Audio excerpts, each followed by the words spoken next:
Okay, it will appear as though I am live.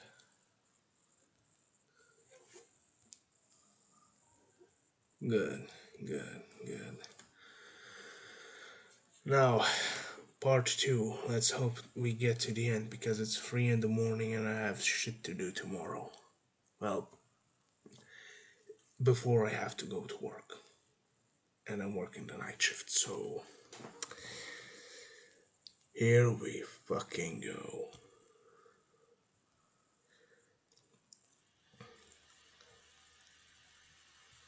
I think we. Elliot reminded me of Edenite somehow. Sometimes. He was really positive and nice. He wasn't Edenite though. Sometimes I hate the fact that I remember things easily. I remember that I met a human named Scribbles 8 years ago. I remember what my mother said while kicking me out 10 years ago. We brief bed. Alright. Don't worry. I got through footage of this. I'm going to cut this down. But that will come much later. Goodbye. Bree. Glad to see you. It pissed me off every now and again. So we were searching as usual when he yelled something from far off. It was daytime, so I didn't know where he was in the fog. I didn't end up finding him. Just so you know, I have, provided it loads, just so you know, I have my phone by my side. That's how I'm able to read you. Well, not sure why it isn't showing me here, but no, I know you're here. 5 days later, I was still searching, but my vision was going weirdly blurry, and I kept feeling sharp pains in my back, in my head. I started getting tired quickly and slept longer, with most of my eyes staying shut while I wake up. It was weird not to see, though, through them, but I had just gotten used to it. I occasionally continued looking for Elliot, but I mainly searched for the exit. I felt bad for Elliot. He had been stuck here for 29 years or 15 without his sister Eve. And now I was stuck. I was searching again, extremely far away from Elliot's old house. I heard a noise behind me, but then nothing of it. But thought nothing of it. Suddenly I felt a burning pain before everything went black, and I collapsed. I woke up and saw myself in the floor with a puddle of blood around my head, or what I thought was my head. It was shaped like a weird rhombus. Elliot and I didn't have any mirrors, so I didn't notice if my head changed shape. I seemed to be watching from third person. Edenite was behind me and crying on his knees with a gun on the ground. I saw Raspberry standing behind him with an axe.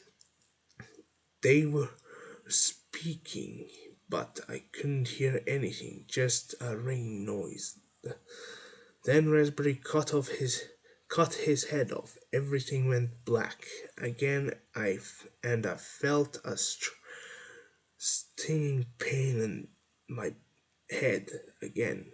I just not as bad. Then I felt a stinging pain in my side, as if I'd been kicked.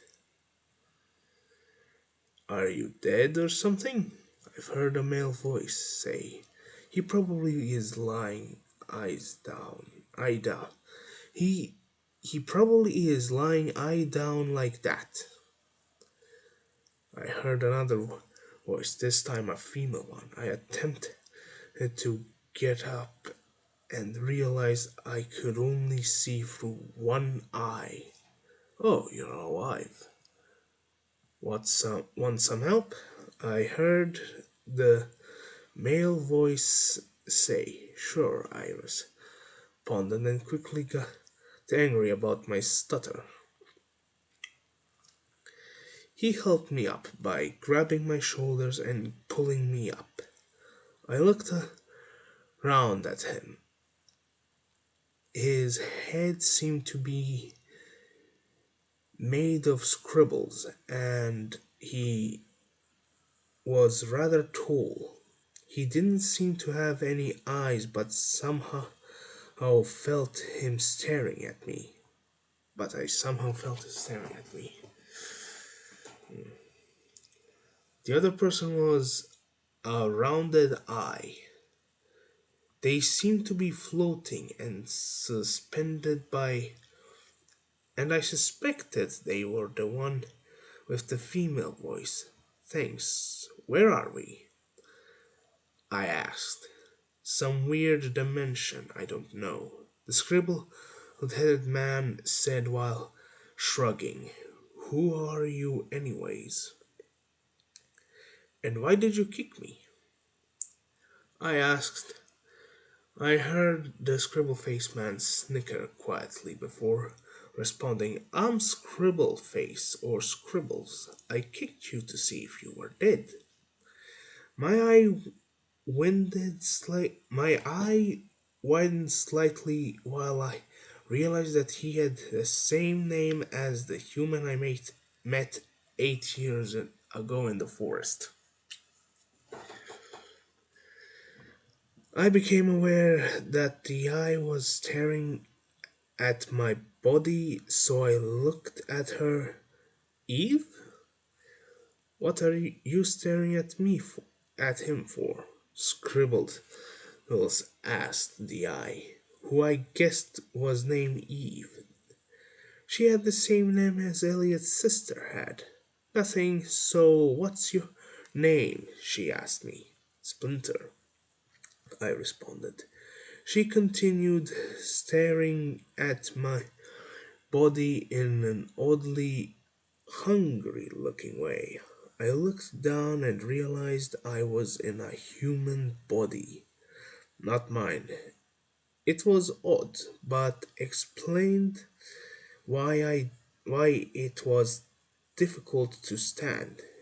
It had all black clothes on it. I talked to Scribbles for a while, and while looking at him, I noticed how his scribbles were moving. I also heard quiet mutters and whispers coming from him, even when he was speaking normally. He was nice though, so I didn't mind. I eventually decided I would ask about the whispers. That's just the other eyes. He looked at me calmly as if what he said was normal. Other eyes? You actually have eyes? I asked in a joking manner. Suddenly, at least 15 eyes on front of Scribbles appeared, as if they were closed before he had opened. Jesus fucking how? I said loudly. I was so concerned. He laughed loudly, and the eyes disappeared again. I always just have them hiding under my scribbles, but they're always there and open. He explained with a snicker. Fuck you. I gently punched him in the arm, and he laughed again. I was hanging out with Scribbles again when suddenly I felt a sharp pain in my neck, and everything went black. I heard noise coming from above me, momentarily before I passed out, but I heard Scribbles yelling, Eve, what the fuck? Then I heard nothing. I couldn't hear or see and felt slightly tired. I felt the sensation of sleep coming on, and I just accepted it.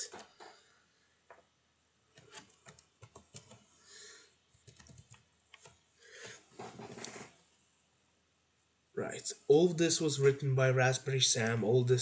None of this is me unless it's my profile picture. The story is not mine. That is the end of it. I forgot to say. This person, this person made, this person made this story, all of it. Right here. I opened my eye and saw that I was in an empty room without a door or windows. I felt a strange wet feeling on my eye, as if I was crying through it. That's when I noticed that I felt as if I had more eyes. I tried opening one and saw an eye staring back at me. I saw through the eye that I had some weird black goop dripping off my eye, and was I was on a wall without a body. It freaked me out. But there was no one there besides me. I opened the rest of my eyes and saw that they were on the walls as well. I realized I had all my eyes back, but not in the way I wanted. Was all alone and trapped on four walls. I didn't know where I was or what the time was. I had no way of telling how long I was in that room. I was it was agony. I felt like that I felt that I could let my anger out though. I talked about my stupid parents and backstabbing friends. I told myself how much I would say and what if I could see at the night again. I opened and closed different eyes in combinations I hadn't tried. I was bored out of my mind. I heard a noise while I had my main eye closed. I had been asleep, but the noise woke me up. I opened my eye and saw him, Scribbles. He had found me after who knows how long. I was surprised to see him, and he explained that Eve had taken my body so she could have one. I wanted revenge. I told him. He nodded before explaining his plan. He showed me a secret entrance that he found. It turned out to that it was a hidden room in a library behind a bookshelf. I chuckled to myself that both times that I died had something to do with a library or a librarian. I told him I told him and he snickered about it as well. I told him about my eyes and dragon form, and he said he felt bad for me losing my body. I didn't want sympathy though. Just said it's fine and continued talking. I felt a small pain in my eye and my vision went black again. I thought about how many times I had passed out and felt a bit of amusement. I opened my eye again and saw that I was lying on the ground. Then I realized I had my body and I stood up. I saw Scribbles holding Eve's eye, and then I realized something changed. He had an eye on the scribbles that made up his head.